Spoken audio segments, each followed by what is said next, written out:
So I was told that as a young girl, I was quite quiet, I was meek, I was polite, I didn't cause any trouble. I was really easy to mold, for want of a better word.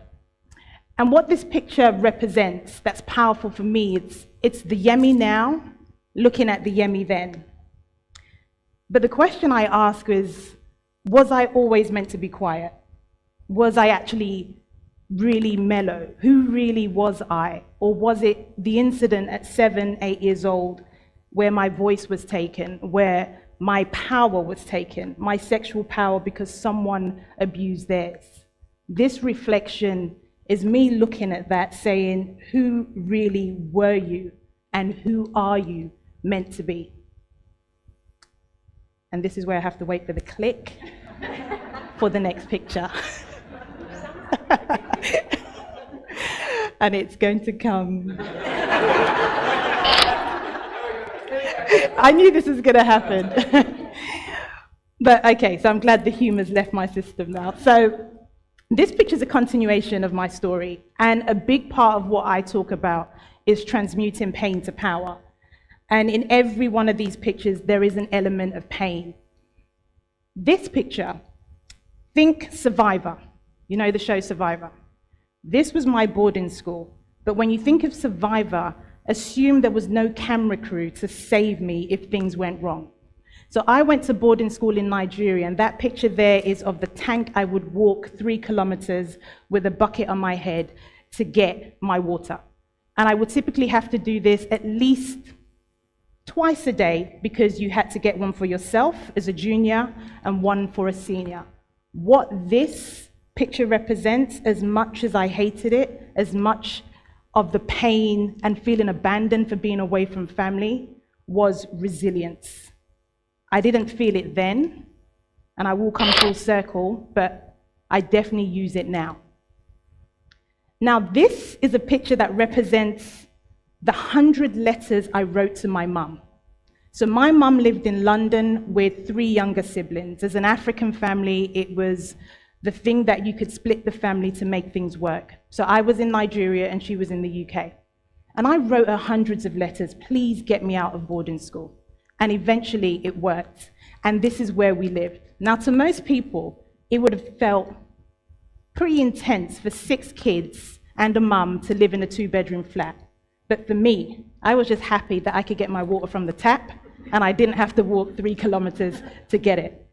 What this picture represents was the first part of my freedom, because at 12 years old, I got my first job doing a paper round job. And that gave me freedom like no other, and a taste of what £5.11 could do every week. And that was the beginning of my entrepreneur journey that I took further.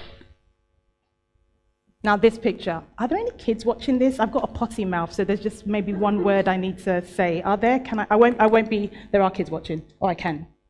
Okay, thank you. Okay. Used up some of the minutes. This picture here is basically the fact that I didn't get the memo.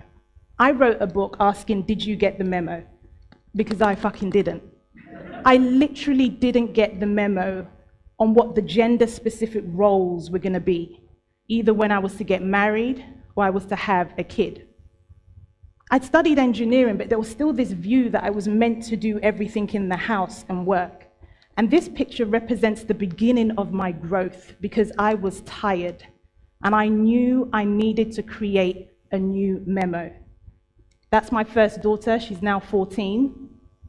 But what this moment did was give me an opportunity for rebirth, an opportunity to recreate my story, and it needed to be one that was different from the beginning. I love this picture because this is where I go semi-full circle. So these are my kids. My son, who's now 8, my daughter's 14, they're definitely taller than that. And that's my ex-husband.